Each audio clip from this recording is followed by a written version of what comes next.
A snowbound luxury train hurtles through the night, carrying a notorious killer disguised as a businessman. But what if every passenger aboard harbors a deadly secret tied to his past crimes? Enter Hercule Poirot, the brilliant detective who uncovers a chilling conspiracy. 12 strangers united in vengeance for a child's brutal murder. Will justice prevail through law, or a symphony of stabs in the dark?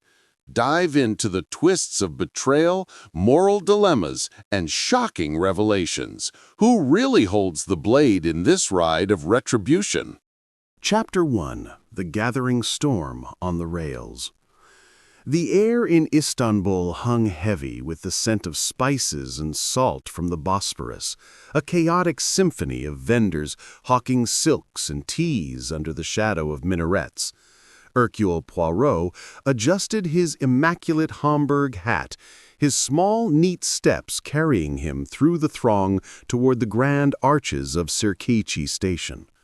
It was late autumn, and a chill wind whispered promises of winter's bite as he presented his ticket to the porter. "The Orient Express to London, if you please," he said in his precise, accented English, his green eyes, sharp as polished emeralds, scanning the platform for any irregularity. The train itself was a marvel of opulence, its blue and gold carriages gleaming like a jewel against the graying sky. Poirot had just concluded a vexing case in Syria involving a stolen artifact and a duplicitous archaeologist, and he yearned for the rhythmic lull of the rails to soothe his overactive mind. "Ah, the Orient Express," he murmured to himself, "a palace on wheels, where the world converges in velvet seats and crystal glasses." As he boarded the first-class wagon lit, the conductor, a wiry Frenchman named Pierre Michel, greeted him with a deferential bow. "Monsieur Poirot, your compartment is ready, number 16 as requested, quiet, with a view of the passing landscape." Poirot nodded approvingly, his mustache twitching in satisfaction. He made his way down the narrow corridor, lined with polished walnut panels and brass fittings that reflected the soft glow of electric lamps. The air inside was warmer, infused with the faint aroma of polished leather and fresh linen. Other passengers bustled about, their voices a babble of languages. English clipped and proper, French lilting and Hungarian laced with exotic vowels. Poirot's keen senses absorbed it all, the rustle of silk gowns, the clink of luggage buckles, the subtle hierarchies in how porters addressed each traveler. In the dining car, where lunch was being served as the train prepared to depart, Poirot took a seat at a small table by the window. The car was a vision of elegance, starched white tablecloths, silver cutlery etched with the Compagnie Internationale des Whodunits insignia, and waiters in crisp uniforms gliding like shadows. He ordered a simple omelets fine herbes and a glass of mineral water, his eyes darting discreetly over his fellow diners. There was something electric in the atmosphere, an undercurrent that prickled his detective's instincts.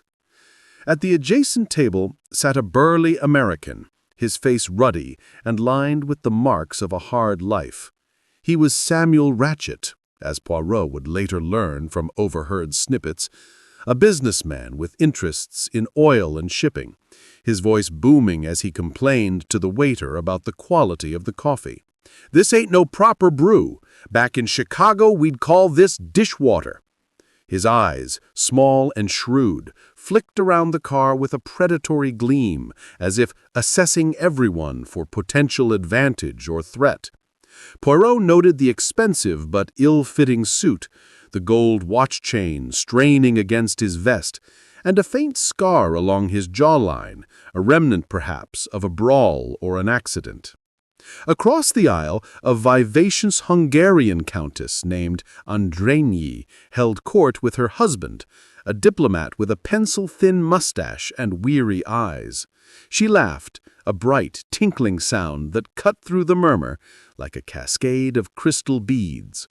"Darling, you must try the foie gras. It's divine, straight from Paris." Her gown was emerald silk, hugging her figure with Parisian flair, and diamonds sparkled at her throat.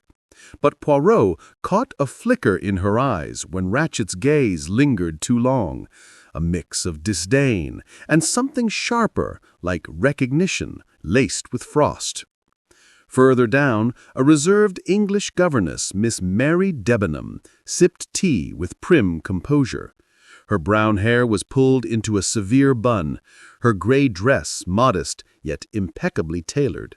She exchanged quiet words with a tall, stern colonel named Arbuthnot, his military bearing evident in his straight spine and clipped responses.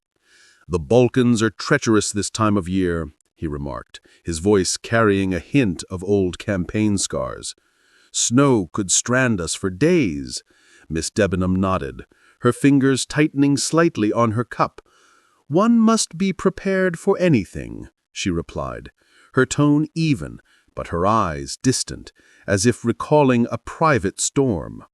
Poirot's attention shifted to a boisterous Italian chauffeur, Antonio Foscarelli, who was regaling a group of porters with tales of his exploits behind the wheel. "In Roma, I drive like the wind. Vroom! No speed limit for Antonio." His hands gestured wildly, mimicking hairpin turns, his dark curls bouncing with enthusiasm. Yet when Ratchet passed by to refill his water, Foscarelli's joviality faltered, his smile froze, and he muttered something under his breath in Italian that sounded like a curse. As the train whistle pierced the air and the great engine lurched forward, pulling away from the platform, Poirot leaned back, savoring his omelette.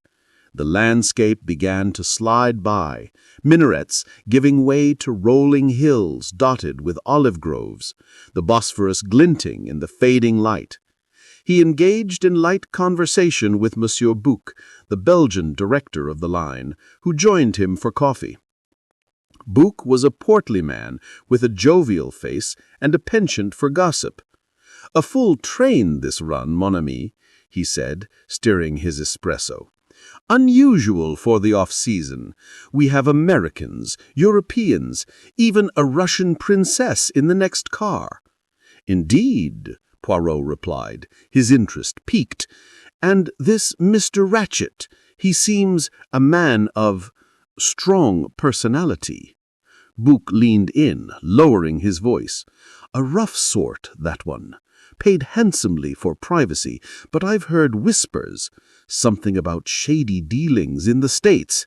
Best not to pry, eh?" Poirot smiled enigmatically. "Ah, but prying is the detective's art, my friend. One never knows what secrets lurk beneath the surface." As afternoon waned into evening, the train snaked through the Bulgarian countryside, the sun dipping low and casting long shadows over vineyards and quaint villages. Poirot retired briefly to his compartment to unpack, arranging his toiletries with meticulous care, the silver-backed brushes, the pomade for his mustache, and the small vial of tisane for digestion. From his window, he watched as the terrain grew rugged, mountains rising like silent sentinels. Venturing out again, he strolled the corridors, his egg-shaped head tilted in observation. In the smoking car, he encountered a Swedish missionary, Greta Olsen, a stout woman with kind eyes and a Bible clutched in her hands. She was deep in discussion with a young American secretary named Hector McQueen, Ratchet's aide, who looked harried and pale. "Faith sustains us in dark times," Miss Olsen said, softly, her accent thick as lingonberry jam. McQueen nodded absently, puffing on a cigarette. "Sure, ma'am, but some darkness. It sticks to a man." His eyes darted toward Ratchet's compartment door, which was firmly shut. Poirot lingered nearby, pretending to admire a landscape painting on the wall. He noted McQueen's trembling hands, a sign of nerves, perhaps, or something more sinister. The train pressed on, crossing into Yugoslavia as dusk fell. Dinner was announced with a chime of bells, and the dining car transformed into a glittering salon. Poirot donned his evening jacket and took his place, observing the parade of passengers. Ratchet dined alone, devouring a steak with mechanical ferocity, his fork stabbing as if at an enemy. The Countess and her husband shared a bottle of champagne, their laughter a counterpoint to the growing chill outside. Miss Debenham sat with the Colonel, their conversation turning to literature. "Have you read the latest from that Christie woman?" Arbuthnot asked, buttering his roll. "All those clever murders on trains, quite diverting." Debenham's lips curved slightly. "Clever, yes, but real life is messier, don't you think? No tidy resolutions." Poirot, eavesdropping subtly, filed away the exchange. Messier indeed. A new face caught his eye. Princess Dragomarov, a Russian exile with a face like weathered marble, draped in furs and attended by her German maid, Hildegard Schmidt. The princess spoke in a voice like cracking ice. "These modern trains? Bah! In the old days we traveled with style, not this hurried nonsense." Schmidt nodded dutifully, her eyes downcast but alert. As courses progressed, consommé followed by poached sole in white wine sauce, conversations overlapped in a tapestry of intrigue. Foscarelli boasted to a Greek doctor named Constantine about his racing days in Milan. "I outran the Polizia once, ha! Like a Ferrari on fire." Constantine, a thin man with wire-rimmed glasses, chuckled politely. "Speed is thrilling, but caution saves lives." Nearby, an English valet named Masterman attended to his employer, Cyrus Hardman, a brash detective from New York, posing as a salesman. Hardman whispered to Masterman, "Keep an eye on that Ratchet fellow. Something off about him." Masterman, stoic and unflappable, merely inclined his head. "As you wish, sir." Poirot savored his meal, his mind whirring like the train's wheels. Whispers of connections emerged, a shared glance between Debenham and Arbuthnot that spoke of familiarity beyond casual acquaintance. Ratchet's aide, McQueen, slipping a note under his boss's door with furtive haste. The Countess toying with a locket that held, perhaps, a photograph of lost innocence. Outside, the weather turned foul. Flurries danced in the headlamp's beam, escalating into a swirling blizzard as the train climbed into the Vinkovich Pass. The wind howled like a banshee, rocking the carriages. Passengers exchanged uneasy looks. The princess clutched her pearls, muttering prayers in Russian. In the lounge car after dinner, Poirot sipped a cognac, engaging Boo once more. "This storm, it is unexpected?" Boo frowned, glancing out the frost-laced window. "The forecasts were clear, but nature is capricious. We may halt if it worsens."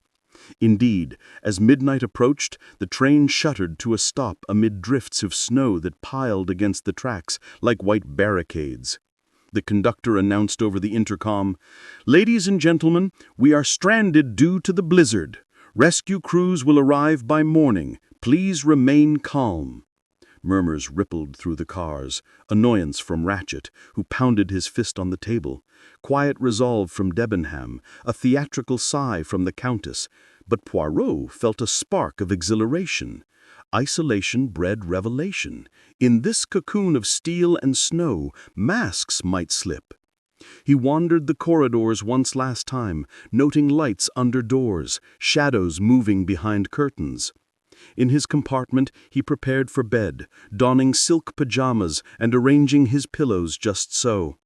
As he extinguished the lamp, the train creaked in the wind, a silent sentinel in the frozen wilderness. Lying in the dark, Poirot reflected on the day's mosaic.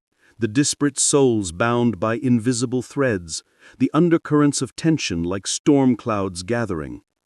"A puzzle bruise," he whispered to himself, "but for tonight the pieces rest." With that, he drifted into a light sleep, his mind alert yet content in the hush before whatever tempest lay ahead. The blizzard raged on outside, blanketing the world in white, but within the Orient Express, the gathering storm of human secrets simmered, poised for the morrow's unraveling. Poirot's journey had begun not just across continents, but into the labyrinth of motives and memories that would soon demand his unparalleled genius. Chapter 2. The Midnight Blade. The Orient Express lay entombed in snow, its once mighty engines silenced by the relentless Balkan blizzard. Hercule Poirot stirred in his berth, the rhythmic creak of the stalled train lulling him into a fitful doze. The hour was past midnight, the world outside a swirling void of white fury.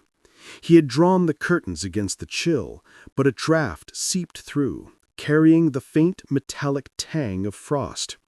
His mind, ever active, replayed the evening's vignettes, the guarded expressions, the unspoken alliances, but fatigue had claimed him at last. Then, shattering the hush, came a cry. Not a mere shout, but a guttural wail that clawed at the soul, echoing down the corridor like a phantom's lament. Poirot bolted upright, his heart pounding in sync with the distant thunder of the storm. "Mon Dieu!" he whispered, fumbling for his dressing gown. The sound had originated from the adjacent car, sharp and final, trailing into a gurgle that spoke of agony. Slipping into his velvet slippers, Poirot grabbed a small flashlight from his nightstand, a compact device with a beam as precise as his deductions. The corridor was dimly lit by emergency sconces, casting elongated shadows that danced with the train's subtle sway. Doors cracked open hesitantly, faces peered out, pale and questioning. Miss Debenham, her hair in curlers beneath a net, clutched her robe. "What was that?" she demanded, her voice steady but edged with alarm. "A disturbance, mademoiselle," Poirot replied calmly, although his eyes scanned for clues. Colonel Arbuthnot emerged next, his pajamas rumpled, a cricket bat in hand as if ready for battle. "Sounded like a man in torment," he grunted, his military instincts kicking in. From the end of the hall, M. Boo bustled forward, his nightcap askew, keys jangling from his belt. "Poirot, thank heavens you're awake. It came from Ratchet's compartment, number 16. No, wait, his is 12. I heard it clearly." Together, they hurried toward the source, the carpet muffling their steps. Other passengers joined the procession, the Countess in a fur-trimmed negligee, her husband trailing protectively. Foscarelli shirtless and rubbing sleep from his eyes. McQueen, Ratchet's secretary, looking ashen and disheveled. "Boss, Mr. Ratchet!" McQueen called, pounding on the door. No response. The door was locked, the brass handle unyielding. Boo fumbled with his master key, his hands trembling. "Stand back," he ordered. With a click, the lock gave way, and they pushed inside. The compartment was a tableau of horror. Ratchet, or rather his corpse, lay sprawled on the berth, his silk pajamas soaked in crimson. 12 stab wounds marred his chest and abdomen, each a vicious puncture, the blood still oozing in dark rivulets. His eyes stared blankly at the ceiling, mouth agape in a silent scream. The air reeked of copper and fear, mingled with the faint odor of cigar smoke lingering from earlier. Poirot knelt swiftly, his flashlight sweeping the scene. "Do not touch anything," he commanded, his voice a whip-crack. The window was ajar, flakes of snow drifting in like uninvited ghosts, piling softly on the sill. Outside, the drifts were pristine, unbroken by any footprint, a sheer drop to the trackbed below blanketed in untouched white. Boo gasped, crossing himself. "Murder! On my train!" McQueen staggered back, retching into his handkerchief. Who could have done this? He was alive when I left him at 11. Poirot's gaze sharpened. We shall discover that, monsieur. First, secure the door. No one enters or leaves this car until I say. As Boo barked orders to the conductor Michel, who had arrived breathless, Poirot began his meticulous examination. The berth was disarrayed, sheets twisted as if in a struggle, but no weapon was visible. On the floor, amid scattered papers from Ratchet's briefcase, lay a twisted pipe cleaner, bent into an odd shape like a crude question mark. Nearby, half under the bed, a delicate lace handkerchief fluttered, embroidered with an intricate H in silk thread. Clues, Poirot murmured, using tweezers from his pocket kit to lift them without contamination. The passengers hovered at the threshold, a chorus of shock. The princess, arriving late with her maid, peered in with aristocratic disdain. Barbaric, she declared. In Russia we dealt with such vermin swiftly. Foscarelli crossed his arms. Hey, the guy was no saint. Maybe he had enemies. Enemies on a train? The Countess scoffed, though her diamonds trembled slightly. This is madness. Poirot rose, dusting his knees. Madness or method? Monsieur Boo, summon the doctor. Constantine, is it? We need confirmation of death, though it is evident. As Michel sealed the car with a chain across the connecting door, isolating the crime scene from the rest of the train, Dr. Constantine arrived, his medical bag in hand. A quick examination followed. Dead for at least an hour, stabbed repeatedly, some wounds post-mortem, I'd wager. No defensive marks. He was likely drugged or asleep. Drugged, Poirot echoed, sniffing a half-empty glass on the nightstand. A faint, bitter almond scent, perhaps barbitol. Interesting. And the time? Between midnight and 1, judging from rigor. Poirot nodded, turning to the group. Alibis, mes amis. We must establish where each was at the witching hour. Book cleared the dining car for an impromptu inquiry. The tables pushed aside to form a semicircle under the chandeliers, now flickering in the generator's hum. The storm raged outside, wind battering the windows like insistent fists. Passengers filed in, wrapped in coats against the dropping temperature, their faces illuminated by the soft glow of lamps. Poirot stood at the head, like a conductor before an orchestra of suspects. We begin with you, Mr. McQueen. You were closest to the victim. McQueen swallowed, his Adam's apple bobbing. I helped him with correspondence until 11. He dismissed me gruffly, said he had a headache. I went to my compartment, read a bit, then dozed off until the scream. And did he mention any fears, threats? He was paranoid lately. Kept a pistol under his pillow. Wait, is it there? Poirot checked mentally. No gun in the room. Missing. Noted. Next the colonel. I was in my berth smoking a pipe. Heard nothing until the cry. Dashed out with my bat. Old habit from India. Your pipe. Does it use cleaners like this? Poirot held up the evidence in a sealed envelope. Arbuthnot frowned. Similar, but mine are straight. That one's twisted oddly. Miss Debenham followed. I was asleep. The storm kept waking me, but I heard no cry until everyone else did. Her composure was ironclad, but Poirot noted her fingers twisting a ring, a sapphire, perhaps a memento. The Countess leaned forward dramatically. My husband and I were intimate. The cold drives one to warmth. Her husband blushed, confirming with a nod. Foscarelli grinned sheepishly. Me? Snoring like a bear. Ask the guy next door. He complained earlier. The princess snorted. I prayed before bed. My maid can vouch. She reads to me from Tolstoy until I sleep. Schmidt, the maid, bobbed her head. Ja, until 11:30. Dr. Constantine, I was reviewing notes in my compartment. Alone. Masterman, the valet, attending to Mr. Hardman. He has indigestion. Gave him bicarbonate at 10, then retired. Hardman, the pseudo-salesman, Yup, gut acting up. Slept fitfully. Miss Olson, the missionary, Bible study by candlelight, peaceful until the horror. And so the alibis unfolded, a litany of solitude and routine, each laced with potential fissures. Poirot probed gently. Did anyone see movement in the corridor? A shadow, a sound? A murmur arose. Foscarelli admitted glimpsing a conductor's uniform pass by around midnight, but Michel swore he was in the service car, brewing tea. 2 conductors, Poirot mused, or an impostor. Bouc interjected. Impossible! Uniforms are accounted for. Yet, a quick check revealed one jacket missing from the staff locker, stolen perhaps. As interrogation stretched into the wee hours, Poirot uncovered more.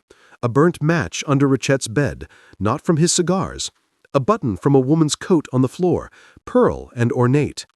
The group grew restless, the cold seeping in as the heating faltered. Coffee was served, bitter and black to stave off drowsiness. Conversations turned tense. The colonel arguing with Foscarelli over war stories. The countess whispering to Debenham about men's brutality. Poirot paced, his mind a whirlwind. The wounds, varied depths, suggesting different strengths. The locked door from the inside, chain intact. The opened window, yet no escape possible without tracks. A riddle wrapped in snow, he confided to Bouc privately. The killer is among us, clever and bold. Dawn crept in, gray and reluctant, filtering through iced panes. The storm abated slightly, winds dying to whispers. Poirot concluded the session. For now, return to your compartments. No one leaves the train. I shall meditate on these threads. As passengers dispersed, grumbling but compliant, Poirot lingered in the dining car, staring at the clues arrayed on a napkin. Pipe cleaner, handkerchief, button, match. His gray cells ignited, connections sparking like synapses. The initial chaos had yielded structure. A web of suspicion, yes, but one he could navigate. Order amid pandemonium. That was his gift. With the first light, hope flickered, the puzzle's edges defined, the center beckoning. For this night, the blade's shadow receded, leaving Poirot with a quiet resolve, the storm's fury matched only by the brewing tempest within human hearts. Chapter 3. Shadows of the Past Unearthed. The morning light filtered through the frost-etched windows of the Orient Express, casting a pallid glow over the snowbound landscape. The blizzard had relented to a gentle flurry, but the train remained mired in drifts, a steel behemoth trapped in winter's embrace. Hercule Poirot, impeccably dressed in a woolen suit despite the chill, paced the dining car with the precision of a metronome. His night had been restless, haunted by visions of the 12 wounds, like a jury's verdict etched in flesh. Now, with coffee steaming in a porcelain cup, he prepared to peel back the layers of deception. Monsieur Bouc joined him, rubbing his hands for warmth. "The telegraph lines are down, Poirot. No word from the outside world. We're an island unto ourselves." "Precisely, my friend," Poirot replied, his eyes gleaming. "An island of secrets. Today we dive into the depths, individual interrogations. Bring them one by one to the salon car. Privacy breeds confessions." Bouc nodded, dispatching Michel to summon the first. Hector McQueen, the secretary, who entered with the gait of a man carrying invisible chains. He sat across from Poirot at a velvet-upholstered table, the car's Art Deco lamps casting warm halos that belied the tension. "Mr. McQueen," Poirot began, his voice smooth as oiled silk, "you claimed your employer was paranoid. Elaborate, if you please. What shadows pursued him?"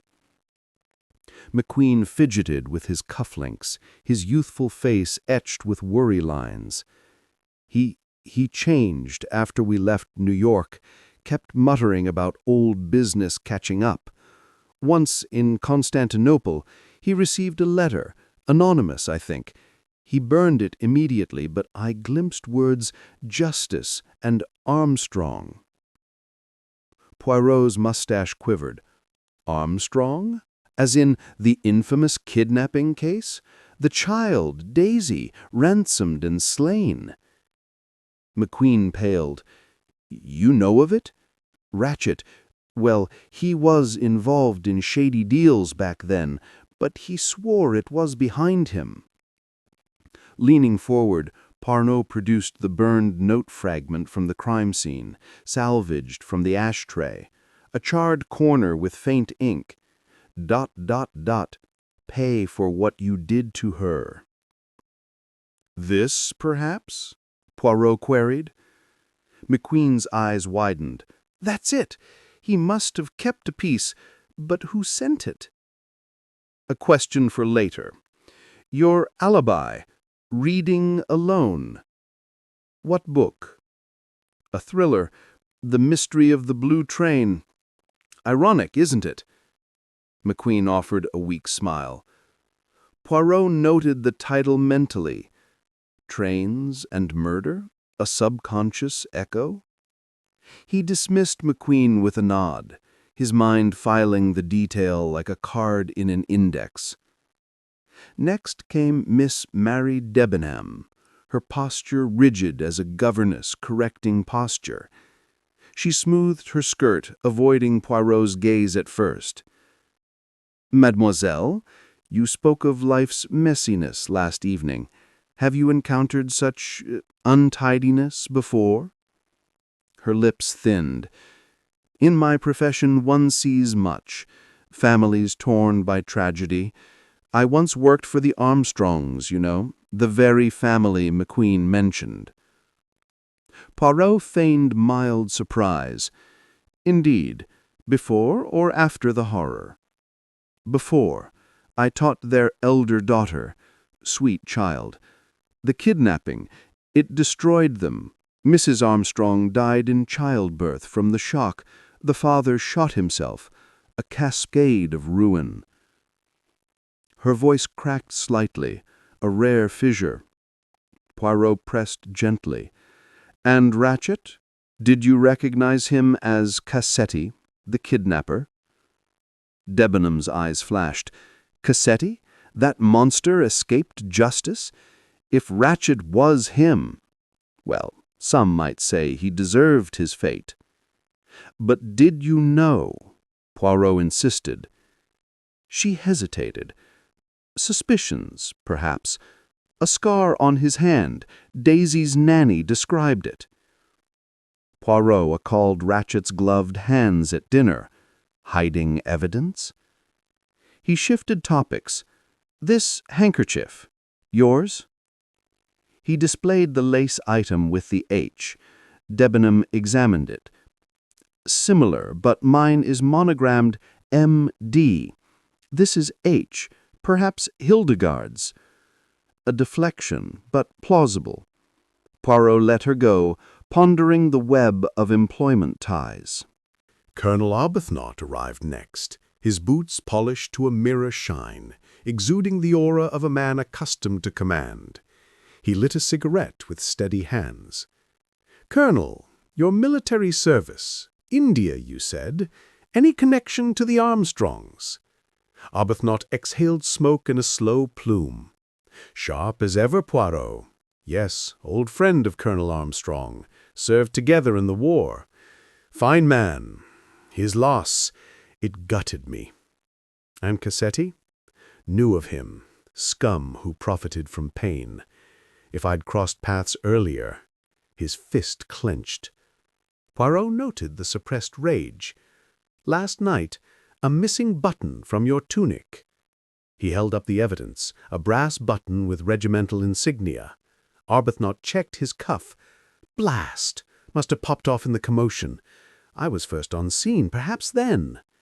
Or earlier, Poirot suggested mildly. Arbuthnot bristled. Implying I killed him? For honor, maybe, but not like that. Cowardly stabs. Poirot smiled enigmatically. Honor takes many forms. As the colonel departed, the Countess Andreni swept in, her perfume of floral assault, jasmine, and intrigue. She reclined dramatically, fanning herself despite the cold. "Countess, your locket. May I see?" She unclasped it reluctantly, revealing a faded photo of a young girl with curls. "My sister, Helena, lost to us young." Poirot's eyes narrowed. "Helena, as in Helena Goldenberg, Mrs. Armstrong's maiden name. You are her sister?" The Countess sighed theatrically. "Yes, detective, the tragedy shattered our family. Helena miscarried, then perished. I married into nobility to escape the grief." "And Rachette?" "Cassetti, you mean." I recognized his voice, the nasal twang from newsreels. "But I am no killer, too refined for blood." Poirot probed. "Your alibi with your husband? Unshakable?" She winked. "Passion leaves little room for murder." Dismissing her, Poirot summoned her husband, the Count, a nervous diplomat with twitching eyes. "Count Andreni, your wife's revelation. Did you know?" He nodded jerkily. "Of course, we protect each other." That night we were together, discussing embassy matters actually, codes and ciphers. "Ciphers?" Poirot echoed. "Yes, I encode messages for work. Perhaps that's why the note was burned, to hide a code." Intriguing. A professional touch to the destruction. Poirot filed it away. The Italian, Antonio Fuscarelli, burst in next, his energy a contrast to the Count's reserve.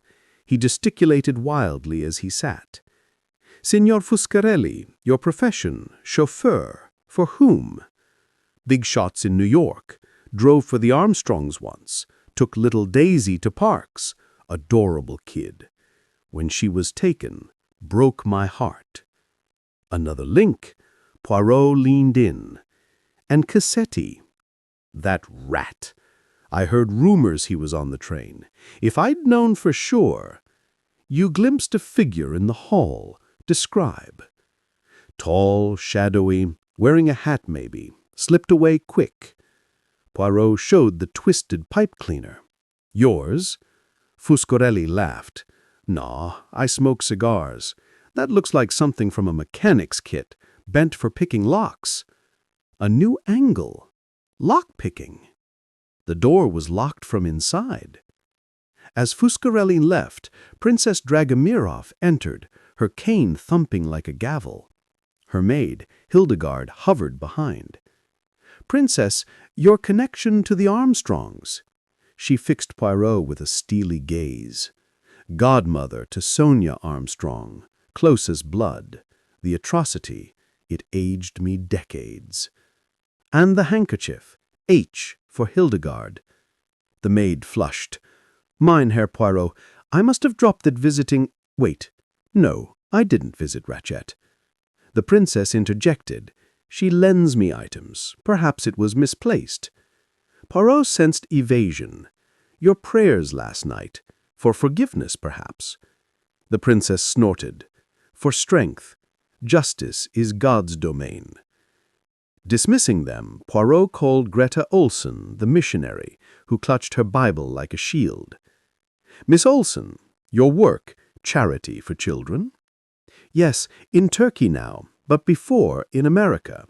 Nursed Mrs. Armstrong through her final days." Yet another thread. "You knew Cassetti's face. From wanted posters, evil eyes. On the train, I avoided him." Poirot showed the pearl button. "From your blouse?" She checked. "Oh dear, yes, must have fallen during dinner." Convenient. Her piety seemed genuine, but zeal could mask vengeance. Dr. Constantine followed, his glasses fogging in the warmth. "Doctor, your expertise, those wounds, varied, yes?"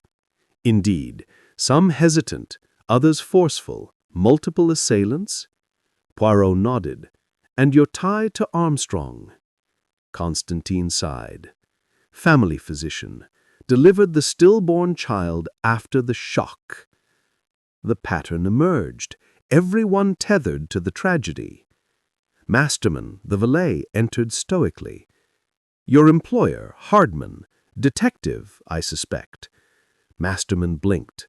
Astute. He's a Pinkerton man. And I am butler to the Armstrongs. Poirot smiled. The circle closes. Finally, Hardman himself, chewing a toothpick. Yeah, I'm a dick. Private eye. Hired to protect Rachette, but failed. Knew he was Cassetti. Extortion fodder. Your indigestion? Feigned.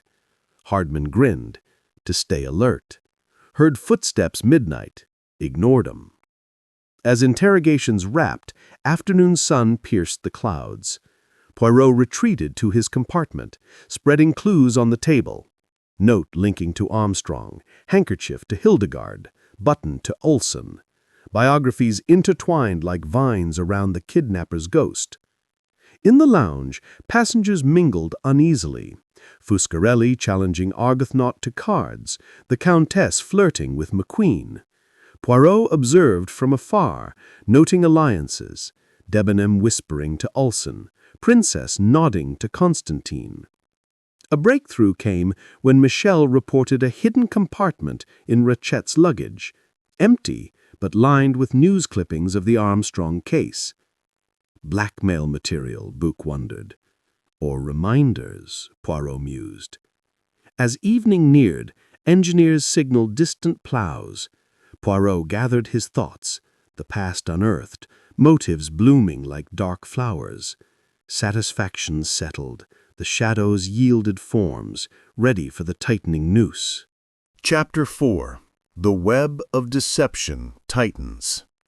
As the afternoon sun dipped toward the jagged Balkan peaks, casting elongated shadows over the endless sea of snow, the Orient Express groaned under its frozen burden. Fresh flurries had begun anew, whispering against the windows like conspirators plotting in the wind. Hercule Poirot, undeterred by the encroaching isolation, gathered his resolve in the salon car, where the air hung thick with the scent of stale coffee and unspoken fears. He had spent the midday hours in solitary contemplation, sketching invisible diagrams in his mind, connecting the frayed ends of testimonies to the grim tapestry of the Armstrong tragedy.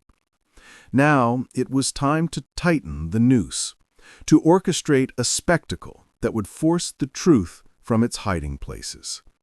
Monsieur Bouc, Poirot said, his voice a velvet command as the director entered. Assemble them all in Rachette's compartment. We shall reenact the fatal hour, step by shadowed step. Bring lanterns, the light fades, and so must illusions. Bouc's eyebrows arched in surprise. A reenactment? Here, in the death chamber? It could unravel nerves, mon ami. Precisely, Poirot replied, with a faint smile. Nerves unraveled reveal threads of guilt. Ensure Michel guards the doors, no escapes, physical or otherwise. Word spread swiftly through the stranded cars, murmurs rippling like tremors before an earthquake. Passengers converged reluctantly, their faces a mosaic of dread and defiance. McQueen clutching a notebook as if it were a talisman, Debenham with her chin lifted in stoic challenge, the Countess draping a shawl over her shoulders like armor. The compartment, still sealed since dawn, awaited them, a macabre stage set with blood-stained sheets now covered in a thin layer of frost from the persistent draft. Poirot positioned himself by the berth, a diminutive maestro amid the towering suspects. Lanterns flickered to life, their golden hues dancing over the walnut panels and illuminating the chalk outlines he had drawn where clues had fallen. Mesdames et messieurs, we stand in the arena of deception. Each of you shall assume a role, not your own but another's, to recreate the prelude to murder. Inconsistencies will surface like bubbles in champagne. He assigned parts with deliberate cunning. Colonel Arbuthnot to play Ratchet, lounging on the berth with feigned arrogance. Miss Olson as the shadowy intruder, cloaked in a borrowed overcoat. Foscarelli to mimic the conductor, with a complete pilfered cap. The others formed a circle, observers turned actors in this grim theater. Commencez, Poirot directed. Colonel, you retire for the night, perhaps with a nightcap laced with sedative. Arbuthnot reclined awkwardly, pretending to sip from an empty glass. Headache pounding? Damned storm. Olson, hesitant at first, approached the door, knocking softly. "A telegram, sir," she intoned, her Swedish lilt adding an eerie authenticity. But as she entered, her foot caught on the rug, dislodging a loose floorboard Poirot hadn't noticed before. A glint of metal peeked out, a slender dagger, etched with Italian filigree, hidden beneath. "Stop!" Poirot exclaimed, kneeling swiftly. He extracted the blade with gloved hands, its edge dulled by use, but sharp enough for purpose. "This was not here yesterday. Planted, perhaps, during our absence?" Eyes darted accusingly toward Foscarelli, who blanched. "That's my grandfather's heirloom, from Sicily.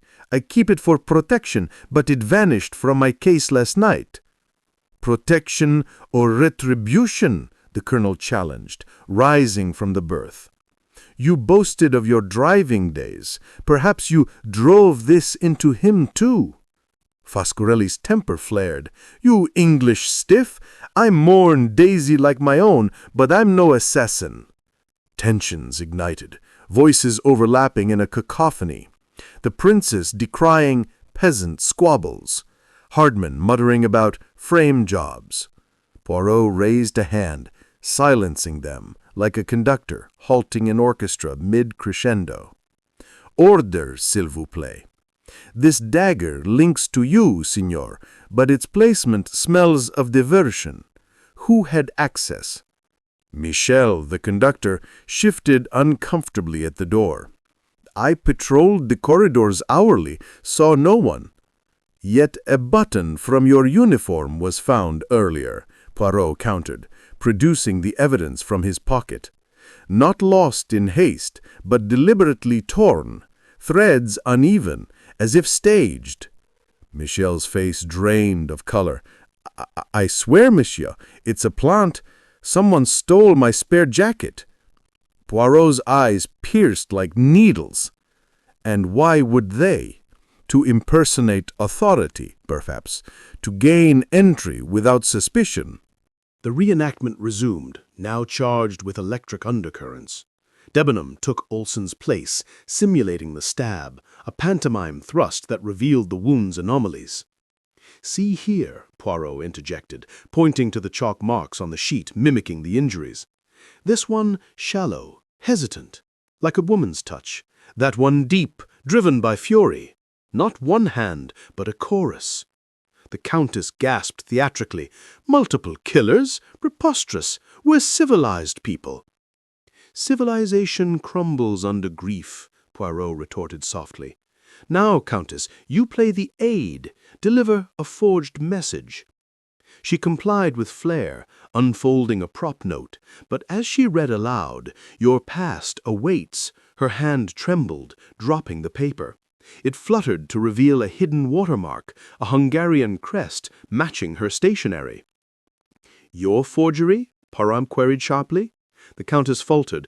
"No, perhaps my husband used it for practice codes, but why forge?"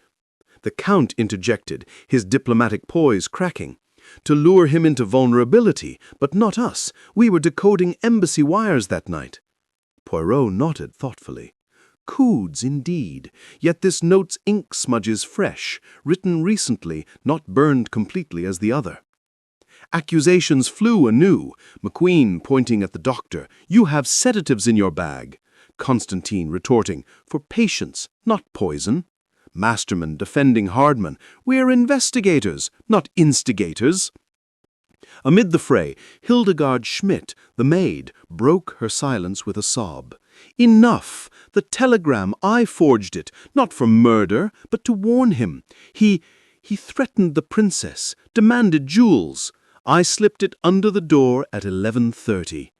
The Countess whirled on her. "Hildegard, you fool, exposing us to scrutiny." Poirot seized the admission. "Warn or bait? Your loyalty runs deep, Fräulein, deep as family ties to the Armstrongs." Schmidt's eyes welled. "My cousin was their cook. Poisoned by grief, she took her life after the scandal." Another strand woven in. The group quieted, the weight of revelations pressing like the snow outside. Poirot pieced the narrow space, his steps measured. "We see now the web. Daggers hidden, buttons planted, forgeries crafted. Deceptions layered like onion skins, each peel revealing rot beneath." Hardman, the detective, leaned against the wall, his toothpick forgotten. "So, a setup? To make it look like an outsider?"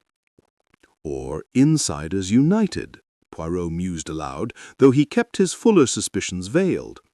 "Let us test one more element, the window." He directed Foscarelli to open it, simulating escape. Wind howled in, scattering papers, but the sill's frost cracked under pressure, revealing scratches. Fresh gouges from a tool, not claws of flight. "Attempted misdirection," Poirot declared. "No one fled. The killer, or killers, remained aboard, melting back into the crowd."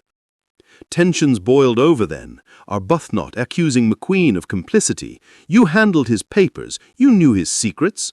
McQueen retorting, "And you, with your war metals, trained to kill silently?"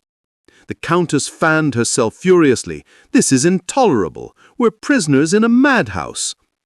Poirot diffused the panic with his unshakable calm, his voice a soothing balm. "Not madhouse, but mirror, reflecting truths we hide. Sit, all, breathe. The puzzle assembles itself." He guided them to seats, passing around a thermos of hot chocolate laced with brandy, courtesy of Boo, to steady nerves. Conversations shifted to reluctant admissions, Olsen confessing she lent her pearl button to Schmidt for a repair, only for it to vanish. The doctor revealing mismatched wound angles suggested right and left-handed strikes. As twilight deepened, the flurries intensified, blanketing the train in deeper seclusion. Poirot adjourned the gathering, his mind a vortex of half-formed certainties. Rest now. Tomorrow the strands tighten further. Passengers filed out, casting backward glances, mixtures of relief and wariness. Alone with Boo, Poirot exhaled. "The facade crumbles, my friend. Deceptions unveiled, but the heart remains shrouded." Boo shook his head in awe. "You've turned chaos to clarity."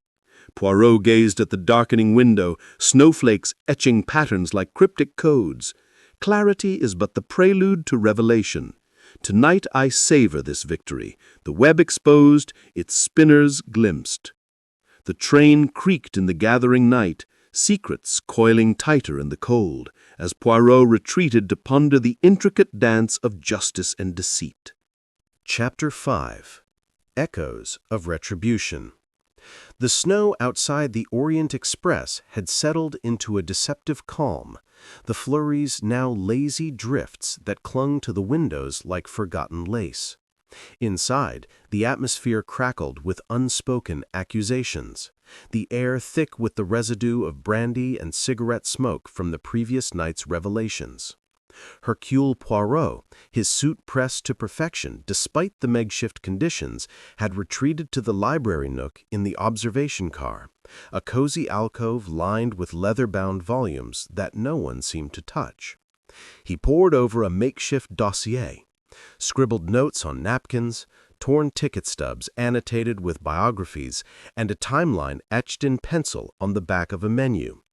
Each passenger's life story unfolded before him like chapters in a tragic novel, all converging on the ghost of little Daisy Armstrong. It began with fragments, a birth certificate here, a faded letter there. pieced from luggage searches conducted under Buch's authority. McQueen, the harried secretary, wasn't just an employee. His father had been the district attorney who failed to convict Cassetti, haunted by the botched trial until his dying day. Debenham's governess role masked her as Daisy's playmate tutor, the one who found the empty crib that fateful night. Arbuthnot's military bond with the Armstrong patriarch ran deeper. He had been the godfather to the unborn child lost in the aftermath. The Countess, elegant and aloof, was Helena's sister, her marriage a shield against the scandal stain. Her husband, the diplomat, had used his connections to track Cassetti's flight from justice, feeding intel to shadowy networks. Foscarelli's chauffeur tales hid his role as the family driver, the man who raced to the ransom drop only to find horror. Princess Dragomirov, godmother supreme, had bankrolled private investigators, her fortune dwindling in futile pursuits. Her maid, Hildegard, was the Armstrong cook's niece, inheriting recipes laced with memories of laughter turned to ash. Olson, the missionary, had been the nurse attending Mrs. Armstrong's final breaths, whispering psalms amid despair. Dr. Constantine, the physician, had signed the death certificates for the cascading victims, mother, child, father. Masterman, the valet, served as butler in the Armstrong household, polishing silver while the family fractured. Hardman, the brash Pinkerton, was hired by the remnants to hunt Cassetti, his protection gig an ironic twist. Even Michel, the conductor, bore a scar. His brother had been a beat cop on the case, driven to drink by the failure. Every soul aboard harbored a wound from that long-ago atrocity, a collective scar tissue binding them in silent fury. Hercule Poirot closed his eyes, his fingers steepled in contemplation. "A symphony of sorrow," he murmured to the empty alcove, each note a motive harmonizing in vengeance. The decision crystallized, a confrontation not in fragments but in mass. He dispatched Buch to summon them to the salon, transforming the space into an impromptu courtroom. Tables were rearranged into a horseshoe, chairs facing a central podium where Poirot would stand. Candles supplemented the dimming lamps, their flames flickering like judgmental eyes. As passengers filed in, the tension was palpable. Shoulders hunched, glances averted, hands fidgeting with rings or cufflinks. Buch locked the doors with a resonant click. "No interruptions," he announced. "Monsieur Poirot has revelations." Poirot ascended the podium, his presence commanding, despite his stature. "Ladies and gentlemen," he intoned, his voice resonant as a tolling bell, "we have danced around the edges of truth. Now we plunge into its heart. Each of you is tethered to the Armstrong nightmare, not by chance, but by blood, service, or shattered bonds." A ripple of unease swept the room. McQueen shifted, his notebook forgotten. "What do you mean, tethered?" Poirot's gaze swept like a spotlight. "You, monsieur, son of the thwarted prosecutor. Your father's grave unmarked by justice. Mademoiselle Debenham, the tutor who cradled an empty nursery. Colonel, godfather to ghosts. Countess, sister to the fallen. And so on, each a verse in this lament." The princess leaned on her cane, her voice a rasp. "Accusations? We are victims, not villains." "Victims who boarded this train with purpose," Poirot countered. "Coincidences? No. Orchestrated arrivals. Shared whispers in Istanbul hotels. You converged like moths to a flame. Cassetti's flame." Foscarelli leaped up, his face flushed. "So what if we knew him? The world spit on Daisy's memory while he lounged in luxury." Olson clutched her cross. "Vengeance is the Lord's, but pain demands reckoning." The room erupted in a babel of defenses, Arbuthnot barking about honor codes, the Count invoking diplomatic immunity, Hardman drawling about legal loopholes.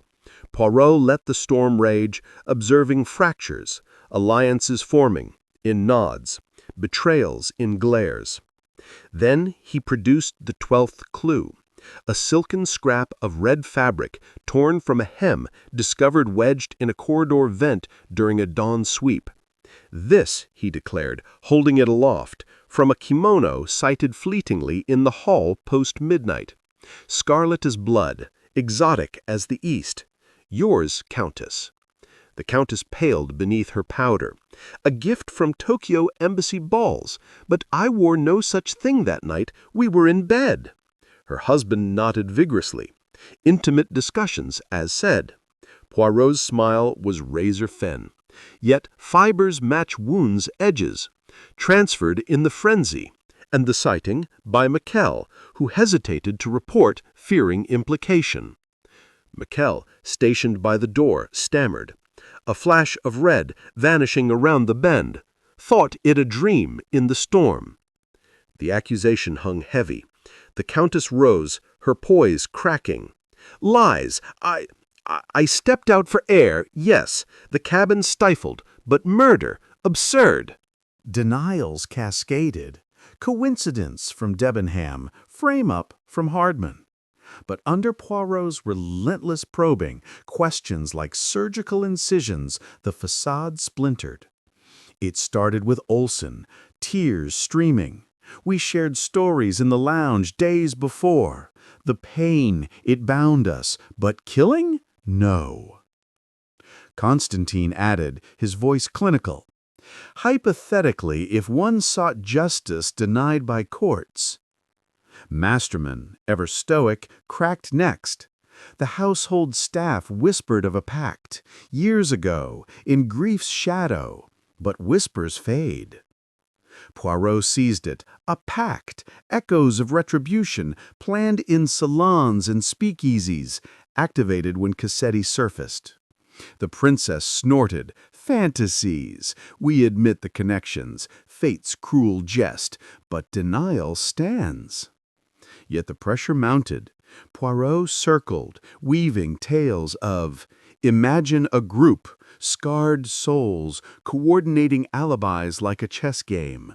One drugs the glass, another forges the note, a third wields the blade. Shared burden, diluted guilt. Foscarelli's eyes blazed. If it were so, it be poetry. That monster stole innocence. We reclaim it. The salon teetered on chaos, voices overlapping in heated debates. Arbuthnot debating morality with the doctor. War teaches necessary evils. The Countess pleading with Debenham. Sisterhood in sorrow, not sin. Bouc intervened, banging a gavel improvised from a mallet. Cam, or we adjourn. Poirot, sensing the pique, softened. I do not condemn yet. Share the echoes of your pain, unburden, and truth may emerge gentler. The floodgates creaked. McQueen spoke first, voice hoarse. My father drank himself dead, cursing the bribe that freed Cassetti. I tracked him for closure, not blood. Debenham followed. Daisy's laughter haunts my dreams. I boarded seeking answers, found kin in grief. One by one, admissions poured. The Countess confessing, midnight vigils over old photos. Hardman revealing a locket with Daisy's curl. Hildegard whispering of inherited nightmares. No outright confession to murder, but the shared agony painted a portrait of collective resolve. Poirot listened, his expression a mask of empathy laced with calculation. A deeper orchestration, he thought. Not random strikes, but a ritual. 12 wounds for 12 jurors who failed. As confessions waned, a distant rumble echoed. The churn of snowplows carving through drifts, engineers signaling rescue at last. Horns blared triumphantly, the train vibrating with promise of motion. The group dispersed in subdued silence, bonds forged in vulnerability. Poirot retired to his compartment, the red silk scrap in his pocket like a talisman. Engineers' lanterns bobbed outside, chains clanking as they freed the rails. In the quiet, Poirot lit a cigarette, rare indulgence, watching smoke curl like unresolved questions. The veil had lifted, innocence a myth, justice a symphony played in shadows. His mind ablaze with the mosaic's completion, he felt a rare contentment, the hunter glimpsing the quarry's form, the moral quandary sharpening like a blade's edge. The train shuddered, inching forward as night fell. Retribution's echoes faded into the rhythm of wheels, setting the stage for dawn's reckoning. For now, Poirot rested, the puzzle's heart exposed, his soul at tentative peace. Chapter 6. Justice's Silent Verdict. The first rays of dawn pierced the thinning veil of clouds, gilding the snow-capped peaks with a hesitant gold as the Orient Express shuddered back to life. The plows had carved a path through the white wilderness, and the great engine roared triumphantly, wheels grinding against the thawed rails. Inside, the atmosphere was a fragile truce. Passengers moved with the wariness of survivors, their eyes shadowed by the night's unburdenings. Hercule Poirot, having savored a sparse breakfast of croissants and black coffee in solitude, felt the weight of culmination pressing upon him. His little gray cells had assembled the mosaic. Not a lone assassin, but a consortium of the wounded.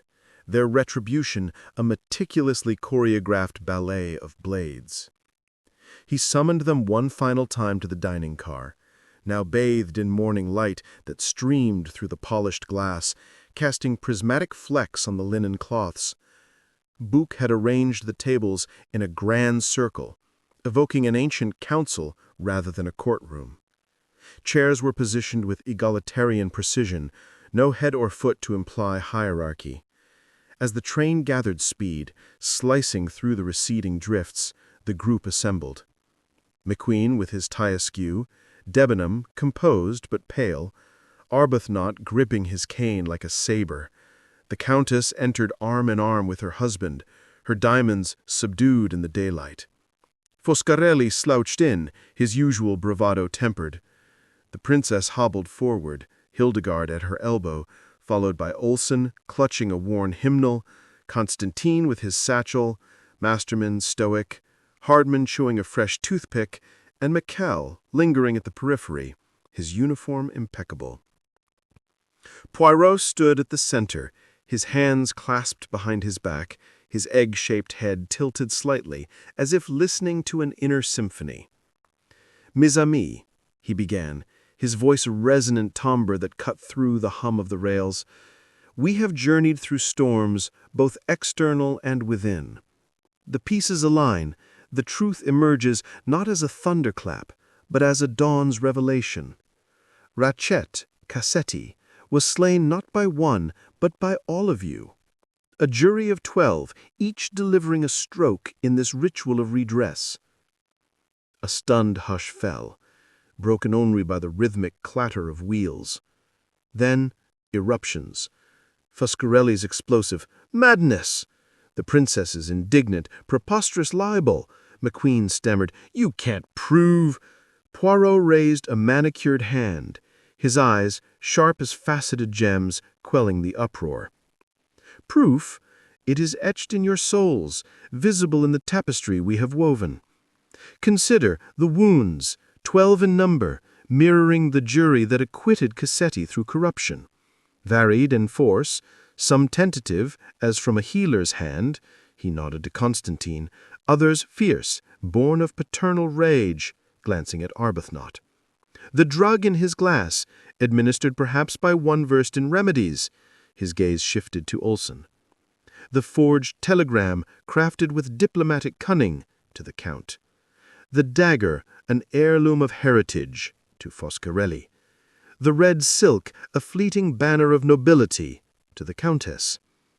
He paced slowly, the train's motion lending a dynamic underscore. "Alibis interlocked like gears in a Swiss watch, each covering the next. Mikkel, your patrols provided windows of opportunity. Hardman, your indigestion, a vigilant watch turned blind. Debenham, your restless sleep, a veil for coordination. Princess, your prayers, a code for assembly. Hildegard, the handkerchief, a deliberate breadcrumb. McQueen, the burnt note, a final taunt. The accusations landed like soft blows, eliciting gasps and denials that faded into reluctant silence. The Countess buried her face in her hands, her shoulders shaking. How did you pierce it all?" Poirot's expression softened fractionally. "The human heart, madame, betrays itself in subtleties. Shared glances at dinner, not of strangers but comrades. Biographies converging on one pivot, Daisy's light extinguished. And the overabundance of clues, too many to be chance, a deliberate excess to confound. Yet they pointed inward, a circle closing upon itself." Arbuthnot cleared his throat, his voice gravelly. "Assuming your feathersy holds, why? For sport? No, Poirot. For equilibrium. Cassetti didn't just kill a child, he unraveled a world. My godchild, never born. Families splintered, lives adrift. Courts failed, we became the scale." Olsen nodded, her eyes fervent. "Scripture speaks of an eye for an eye, but mercy too. Yet his evil echoed unchecked. We prayed, planned, not in haste, but over years, whispers in drawing rooms, letters in code." Foscarelli leaned forward, his fists clenched. "I drove that family, saw the tiny coffin. No justice in gold buying freedom. We boarded knowing his route, a tip from shadows. The storm? Providence's gift, sealing our chamber." The princess interjected, her tone imperious, yet cracked. "I funded the hunt. When word came of his alias, we mobilized. Like a secret society, bound by oath. Each strike a tribute, for Daisy, for Sonia, for the unborn, for the suicides that followed." Constantine added clinically, "The sedative ensured no suffering beyond the necessary. Wounds calculated, not to torture, but to symbolize. We drew lots for order, entered in sequence, silent as ghosts." Hildegard whispered, "I wiped the blade between, my hands steady from kitchen duties. No glee, only duty." McQueen sighed. "I unlocked the door with a wire, skills from my father's old cases. Locked it after, chain intact." Debenham spoke softly. "The window ajar to suggest flight, snow erasing nothing because no one fled. We were the blizzard within." Hardman chuckled ruefully. "I was the lookout, toothpick signaling all clear. Pinkerton's taught me better, but Hart overrode Badge." Masterman nodded. "Served the tea that carried the dose. Butler's invisibility, our ally. The Count. Codes hid our communiques, embassy tricks. Countess, my kimono concealed the procession. A red herring turned real. Mikal. Delayed the checks, my brother's memory fueling complicity." Poirot absorbed it all, his mind a vault securing the confessions. The train hurtled through awakening valleys, villages stirring with smoke from chimneys, a world oblivious to the drama unfolding aboard. He felt the tug of duality, the law's rigid spine versus mercy's supple grace. "You transformed this express into a tribunal on tracks," he said. "Vigilantes or avengers, the line blurs in grief's fog." Bouc, who had listened agape, interjected. "Poirot, we must report this. Authorities await in Belgrade." Poirot turned to his friend, eyes profound. "And what of justice, Bouc? Legal or moral? Cassetti evaded chains through bribes. These souls chained themselves to pain. To condemn them is to perpetuate the imbalance." The group held collective breath, hope flickering. Arbuthnot voiced it. "What will you do, detective?" Poirot paused, the landscape blurring past. fields emerging from snow, rivers thawing in the sun. I, Hercule Poirot, champion of order, grapple with chaos of the heart. Law demands arrest. Compassion whispers release. I choose the latter. Murmurs of relief swept the circle. How? Debenham asked. A fabrication, Poirot explained. An intruder, perhaps a Balkan bandit, boarded in the storm, struck, fled into the night. Footprints erased by wind, weapon discarded in drifts. Clues? Misdirections we reinterpret. The pipe cleaner? His. Handkerchief? Lost traveler's allure. Button? Torn in struggle. Dagger? Bandit's tool. Constantin frowned. Plausible? Wounds suggest frenzy. Bandits are unpredictable, Poirot countered. Sedative? Self-administered for sleep. We align statements accordingly. The princess nodded regally. A merciful lie from a man of truth. Poirot's mustache twitched. Not lie, but selective narrative. Justice served in shadows, law preserved in light. As the plan solidified, rehearsed alibis tweaked, evidence subtly adjusted, the mood shifted to cathartic release. Conversations blossomed anew, Foscarelli sharing a flask of grappa, toasting, two forgotten angels, Olsen leading a quiet hymn, voices joining in tremulous harmony, the Countess distributing chocolates from her valise, symbols of sweetness reclaimed. The train steamed into warmer climes, snow yielding to verdant hills, the Balkans unfolding like a map of resilience.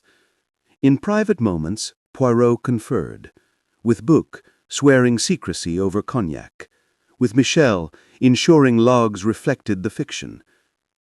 By midday, as they approached the frontier, authorities boarded, Yugoslav police, stern in uniforms, notebooks at ready. Poirot, as spokesman, wove the tale with masterful eloquence.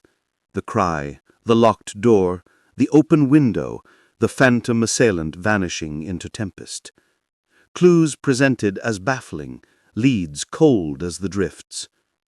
The inspectors scratched heads, muttered about mountain brigands, and departed satisfied, chalking it to unsolved peril of the rails.